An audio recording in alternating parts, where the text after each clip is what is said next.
পিছনের গেটটা ভেঙে গেল। আমাদের এখানে ট্যাগ অফিসার সমাজসেবক মামুন সাহেব ছিল, তার উপস্থিতিতে আমরা প্রশ্নপত্র খুলি। আমরা প্রথমে এমসিকিউ পরীক্ষা শুরু করি। এমসিকিউ পরীক্ষা শুরু করার সাথে সাথে কিছু পোলাপাইন টিচারদের সাথে বেয়াদবি আচরণ করে যে তাদের এমসিকিউ কমন করে নেয়, তাদেরকে দেখাদেখি করতে দিতে হবে। তো আমাদের টিচাররা যেহেতু বাংলাদেশ সরকারের মাননীয় শিক্ষামন্ত্রী মহোদয় নকলমুক্ত পরিবেশে পরীক্ষা দিচ্ছে, নেওয়ার ব্যবস্থা করছে এবং প্রত্যেকটা রুমে সিসি ক্যামেরা আছে এবং যদি কোনো জায়গায় ছাত্রছাত্রীরা দেখাদেখি করে তার ব্যবস্থা সিসি ক্যামেরা ফুটেজের মাধ্যমে নেওয়া হয়।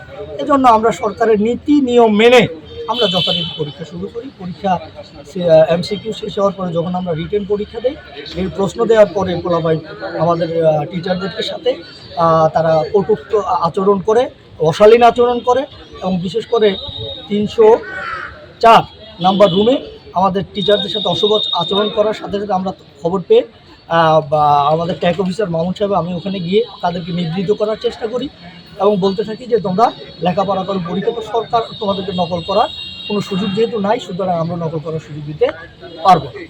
যথারীতি প্রত্যেকটা রুমেই তারা এইভাবে নকল করার জন্য আমাদের টিচার না দেওয়ার কারণে আমাদের টিচারদেরকে বিভিন্নভাবে অপদস্থ করে। তারপরও আমরা সেটা নীরবে সহ্য করে গিয়েছি।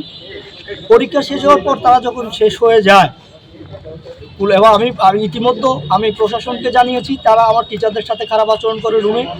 টিউনো মহোদয়কে জানিয়েছি, ওসি সাহেবকে জানিয়েছি, আমি বোর্ড চেয়ারম্যানকে ফোন দিয়েছি, আমি পরীক্ষা নিয়ন্ত্রককে ফোন দিয়েছি বরিশাল বোর্ড, এবং আমরা ওসি মহোদয়ের সহযোগিতা পরীক্ষা শেষ হওয়ার পর সব ছাত্রছাত্রীরা যখন চলে বাহিরে গিয়েই তারা ওখানে নকল করতে দেয় না, এই কারণে তারা মিছিল করে এবং আমার গেট বা মেইন গেট লাথি মেরে ভাঙচুর করার চেষ্টা করে। সেটা দিয়ে না পেরে পশ্চিম পাশে এসে আমার গেটটা ভাঙচুর করে।